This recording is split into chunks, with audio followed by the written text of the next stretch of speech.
मधल्या या संबंध कालावधीमध्ये खरं तर स्वर्गीय अजितदादा असतानाच आदरणीय देवेंद्र फडणवीस साहेबांच्या उपस्थितीमध्ये तटकरे साहेब आणि अजितदादा फडणवीस साहेब, रवींद्र चव्हाण साहेब यासोबत चर्चा होऊन तिथं भारतीय जनता पक्षाचा जिल्हा परिषद अध्यक्ष हे निवडणुकीपूर्वीच्या युतीमध्ये सुद्धा ठरलं गेलेलं होतं.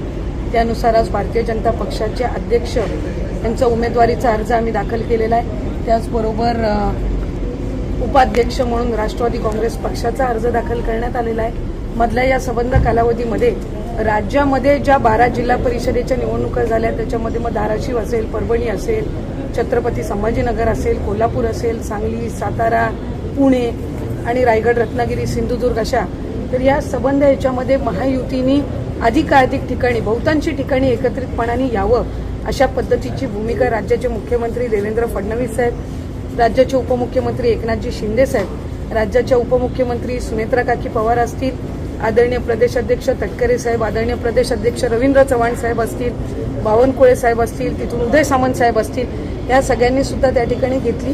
पण पहिल्या या 12 निवडणुकांमध्ये रायगडच्या जिल्हा परिषदेची आज निवडणूक लागलेली आहे आणि या संबंध कालावधीमध्ये जी काही चर्चा महायुतीच्या नेत्यांमध्ये झाली त्याच्यामध्ये साधारणपणे एकमेकांच्या विरोधात निवडणूक तर त्यावेळेला लढवली गेली, पण आत्ता अध्यक्ष असेल, उपाध्यक्ष असतील, पुढच्या कालावधीमध्ये विशेष समित्यांचे सभापती असतील, याच्यामध्ये एकत्रितपणाने त्या ठिकाणी काम आपण करावं. याच्यामध्ये उद्धव बाळासाहेब ठाकरे गटाचे शिवसेना त्यांनी सुद्धा आपल्याला त्या ठिकाणी राष्ट्रवादी काँग्रेस पक्षाला त्यांनी पाठिंबा दिलेला आहे.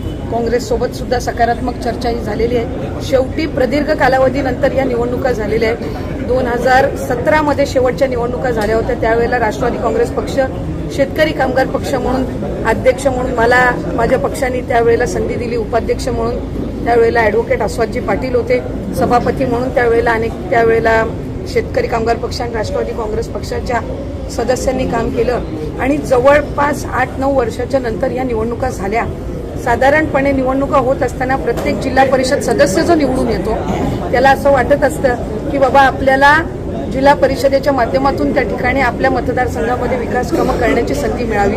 शेवटी आता त्यांना त्यांच्या मतदारसंघामध्ये उत्तर हे विकास कामांच्या रूपाने द्यायचं असतं. संबंध व्यापक हिताचा विचार करून आज शिवसेनेचे सुद्धा मला वाटते मानसीताई आले होते, विकासजी सुद्धा आले होते, रसिकाताई असतील, इतर त्यांचे चंद्रकांतजी कळंबे असतील, इतर त्यांचे सदस्य सुद्धा आले आणि त्यांनी त्यांच्या पक्षाच्या ज्या काही सूचना आहेत आणि आदेश आहेत याचं पालन करून त्या ठिकाणी आज अध्यक्ष आणि उपाध्यक्षाचा अर्ज ज्या वेळेला महायुती म्हणून आम्ही दाखल केला त्यावेळेला ते सुद्धा होते.